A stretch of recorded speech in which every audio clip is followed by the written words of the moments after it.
ಮಾಡಬಾರ್ದು ಯಾರು. ಆ ಬುಕ್ಕಲ್ಲಿ ನಾನು ನೆನ್ನೆನೂ ಓದಿ ಹೇಳಿದ್ದೀನಿ. ನಾನು ಆ ಬುಕ್ಕಲ್ಲಿ ನಿಮ್ಮ ಕೌಲನ್ ಶೆಟ್ರಲ್ಲೂ ಪೂರ್ತಿ ನಮ್ಮ ಸದನದ ಇದರಲ್ಲೇ ಇದೆ, ಕೌಲನ್ ಶೆಟ್ರಲ್ಲೂ ಇದೆ. ಯಾವುದೇ ರೀತಿಯಾದಂತ ತೊಂದರೆ ಕೊಡಬಾರ್ದು. ರೂಲ್ ಬಗ್ಗೆ ಮಾತಾಡೋಣ ಬೇಕಾದ್ರೆ ಮಾತಾಡ್ತೀಯ, ಅದರಲ್ಲೇ ಇದೆ, ಕ್ಲಿಯರ್ ಆಗಿದೆ. ಇಷ್ಟೆಲ್ಲ ಆದ್ಮೇಲೆ ನೀವು ಅವ್ರು ಯಾರ್ಯಾರನ್ನ ನಾವು ಹೆಸರು ಹೇಳಿದಿರಿ, ಯಾರ್ಯಾರು ಅಲ್ಲಿ ವಿಡಿಯೋದಲ್ಲಿದೆ, ಯಾರ್ಯಾರು ಹೋಗಿ ತಡೆ ಮಾಡಿದ್ರು, ಅಡ್ಡ ಹಾಕಿದ್ರು, ಹರಿಪ್ರಸಾದ್ ಅವರು ಬಟ್ಟೆ ಹರ್ಕೊಂಡಿರೋದು ಯಾರು, ಇದೆಲ್ಲಾನು ಕೂಡ ಆಯ್ತು. ಯಾಕೆ ಅಲ್ಲ ನಾವು ಮಾತಾಡಂಗಿಲ್ಲ. ಅಲ್ಲ ಇದು ಸಬ್ಜೆಕ್ಟ್ ಇವತ್ತು ಇದೆಲ್ಲ ನಾವು ರೂಲಿಂಗ್ ಕೊಡ್ತಂತ ಹೇಳಿದೇವಲ್ಲ. ನಾಳೆ ರೂಲಿಂಗ್ ಕೊಟ್ಟರೆ ಇವತ್ತು ಕೊಡ್ಬೇಕು ಸಭಾಧ್ಯಕ್ಷರೇ. ಅಲ್ಲ ವಿರೋಧ ಪಕ್ಷ ನಾಯಕರು ಯಾರು ಗೊತ್ತಾಗಬೇಕು ಅಂತ.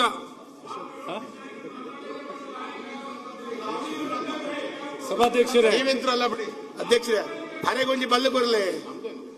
ಸಭಾಧ್ಯಕ್ಷರೇ, ನೀವು ತಾವು ಈ ಸದನದ ಗೌರವವನ್ನು ಎತ್ತಿಡುವಂಥದ್ದು, ಈ ಸದನವನ್ನ ಸಾಂವಿಧಾನಿಕವಾಗಿ ನಿರ್ವಹಣೆ ಮಾಡುವಂಥದ್ದು ನಿಮ್ಮ ಒಂದು ಜವಾಬ್ದಾರಿಯಾಗಿರುತ್ತೆ.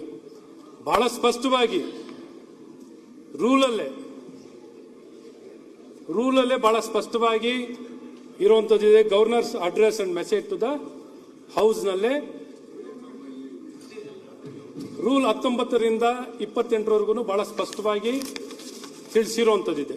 ಅದರಲ್ಲೂ ಬಹಳ ಸ್ಪಷ್ಟವಾಗಿ 27ನೇ ರೂಲ್ನಲ್ಲಿ, ರೂಲ್ 27ನಲ್ಲಂತೂ ಬಹಳ ಸ್ಪಷ್ಟವಾಗಿರುವಂಥದ್ದಿದೆ. Observance of order during governor's address ಏನ್ ಹೇಳುತ್ತೆ 27 rule. When the houses of the legislature are assembled together under the article 175 or 176 or when the members of the assembly alone are assembled under the article 175 of the constitution, no member shall obstruct or interrupt the address either before or after the address during its duration with any speech or point of order or in any other manner, and such obstruction or interpretation shall be regarded as a gross breach of order of the house and shall be dealt with by the speaker as such in the next sitting. Next sitting ಯಾವುದು? ಇವತ್ತು ನೀವು ಕ್ರಮ ತಗೊಳ್ದೇನೆ ನೀವು ಹೇಳಿರುವಂತ ರೂಲಲ್ಲೇ ನೀವು ಕ್ರಮ ತಗೊಳ್ಳಲ್ಲ ಅಂದ್ರೆ ಎಷ್ಟು ಮಟ್ಟಿಗೆ ಸರಿ ಇದೆ? ಅದನ್ನು ಈ ರೀತಿ ನಡವಳಿಕೆಗಳು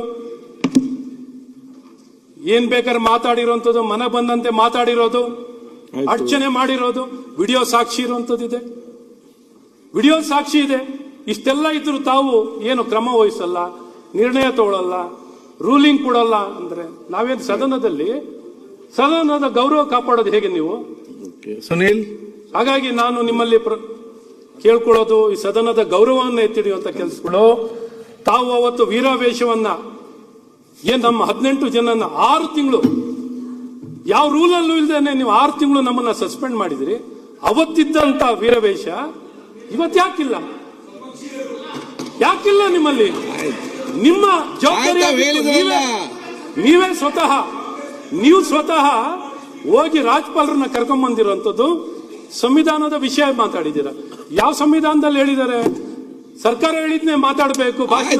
ಚರ್ಚೆ ಈಗ ನೀವು ವಿಷಯ ಹೇಳಿದ್ದೀರಿ, ಮತ್ತೆ ತುಂಬಾ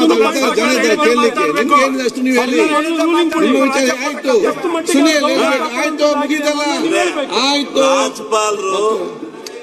ಯಾವ ರೀತಿ ಶಿವಲಿಂಗ ಅವ್ರೆ ಅಲ್ಲ ಒಂದ್ ನಿಮಿಷ ಒಂದ್ ಸೈಡ್ ಆರ್ಗ್ಯುಮೆಂಟ್ ಆಯ್ತು. ಅಲ್ಲಿ ಜನ ಇದ್ದಾರೆ, ಇಲ್ಲಿ ಕೊಡಿ ನಮಗೂ. ಈಗ 20 ವರ್ಷದ ನಡವಳಿನ ಇರ್ತಕ್ಕಂಥದಕ್ಕೆ ಅವಕಾಶ ಇದೆ. ಮೊದಲನೇದಾಗಿ ನಿಮ್ಮಲ್ಲಿ ನಿನ್ನೆ ನಡೆದಂತ ಘಟನೆಯನ್ನ ಅವಕಾಶ ಕೊಡಿ. ನಿನ್ನೆ ನಡೆದಂತ ಘಟನೆಯನ್ನ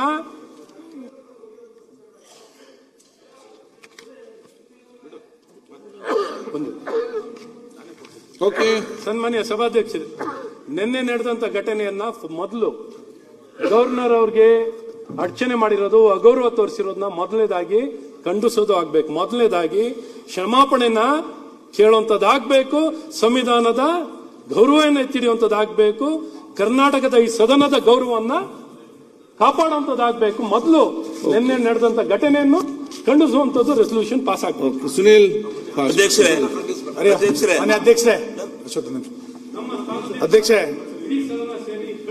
ಆಗ್ಬೇಕು. ಮೊದಲನೇದಾಗಿ ಆಗ್ಬೇಕು ಅಂತ ಕೇಳಬೇಕಲ್ಲ. ಕೇಳ್ತಾ ಇದ್ದೇನೆ ಇಲ್ಲಿ ಕರೆಕ್ಟ್ ಆಗಿ, ಇಲ್ಲಿ ತಲೆ ತುಂಬಿ ಹೋಗಿದೆ. ಕೇಳಿ ಆಯ್ತು, ಹೇಳಿದಿರಿ ನೀವು. ಮತ್ತೆ ಮನೆ ಅಧ್ಯಕ್ಷರೇ, ನಿನ್ನೆ ರಾಜ್ಯಪಾಲರು ಜಂಟಿ ಅಧಿವೇಶನವನ್ನ ಉದ್ದೇಶಿಸಿ ಭಾಷಣ ಮಾಡುವಂತ ಸಂದರ್ಭದಲ್ಲಿ ಮಂತ್ರಿಗಳು ಮತ್ತು ಆಡಳಿತ ಪಕ್ಷದ ಸದಸ್ಯರು ರಾಜ್ಯಪಾಲರಿಗೆ ಯಾವ ರೀತಿ ಅಗೌರವವನ್ನು ತೋರಿಸಿದ್ರು ಅನ್ನೋದನ್ನ ನಿನ್ನೆ ತಕ್ಷಣ ವಿರೋಧ ಪಕ್ಷದ ನಾಯಕರು ನಿಮ್ ಗಮನಕ್ಕೆ ತಂದಿದ್ದಾರೆ. ನೀವು ಸುಮ್ಮನೆ ಕೂತಲ್ಲಿ ಆಯ್ತು, ನಮ್ಗೆ ಗೊತ್ತು ಯಾರು ಮಾತಾಡೋದು. ರಾಜ್ಯಪಾಲರಿಗೆ ಸದನಕ್ಕೆ ನೀವು ಮತ್ತು ಸರ್ಕಾರ ಕರೆದ ನಂತರ ಅವರಿಗೆ ಶಿಷ್ಟಾಚಾರದಲ್ಲಿ ಗೌರವವನ್ನು ಕೊಡಬೇಕಾಗಿರುವಂತದ್ದು ಈ ಸದನದ ಕರ್ತವ್ಯ ಇದೆ, ನಮ್ಮೆಲ್ಲರದು ಕೂಡ ಕರ್ತವ್ಯ ಇದೆ.